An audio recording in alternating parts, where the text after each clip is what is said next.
کہ ہم اپنے گناہوں سے توبہ کریں، ہم اپنے گناہوں سے اللہ کے سامنے روئیں اور اللہ کے سامنے گڑ گڑائیں۔ میں اپنی ایک بات کہہ کر کے اپنی بات کو ختم کرتا ہوں۔ آج میرا نوجوان یہ سمجھتا ہے کہ میں تو گناہگار ہوں، ارے میں تو گناہوں میں ڈوبا ہوا ہوں، اب کیا ہوگا؟ نہیں، اے نوجوان آجا، اسلام کو تیری ضرورت ہے۔ ارے تو خواب غفلت سے دور ہو جا، خواب غفلت سے بیدار ہو جا، آجا اسلام کے دامن میں، اللہ دے پھر تجھ سے کیا کام لیتا ہے۔ تو نے نام سنا ہوگا عبداللہ ابن مبارک کا۔ ارے عبداللہ ابن مبارک کون ہے؟ علماء بتلاتے ہیں کہ یہ ولیوں کا امام ہے رحمت اللہ علیہ، اس کے ساتھ میں لگایا جاتا ہے اور کتابیں ولیوں کا ولی بتلاتی ہے۔ اور میرے دوستو، میں نے علماء سے پوچھا، اے علماء کی جماعت بتاؤ عبداللہ ابن مبارک کون ہے؟ تو علماء نے بتلایا کہ عبداللہ ابن مبارک یہ اللہ کا ولی ہے، لیکن میرے دوستو یہ اللہ کا ولی ماں کے پیٹ سے بن کے نہیں آیا، یہ آسمان سے مجاہد بن کے نہیں آیا، بلکہ یہ تو شراب کا عادی ہے۔ ارے رقاصائیں اس کے سامنے رقص کرتی ہیں۔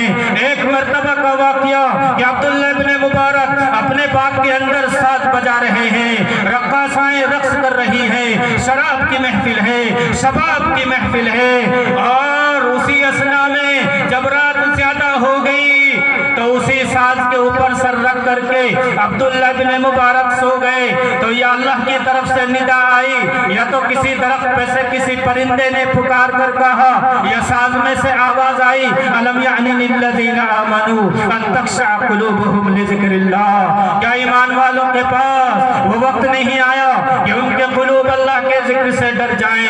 عبداللہ ابن مبارک کھڑے ہو جاتے ہیں اور بوتلوں کو توڑ دیتے ہیں، ساز کو ایک طرف پھینک دیتے ہیں اور دوڑ لگاتے ہیں مسجد کی طرف، اور رب کے سامنے گر جاتے ہیں اور روتے ہیں، ربا اب وہ وقت آ گیا لیکن میں بہت بڑا گناہگار ہوں، کہ آپ میرے گناہوں کو معاف کریں گے؟ رب کی طرف سے ندا آئی کہ ہم تمہارے گناہوں کو معاف تو کریں گے ہی، لیکن ہم تمہیں اپنے دوستوں کا امام بنا دیں گے۔ یہ ہے عبداللہ ابن مبارک۔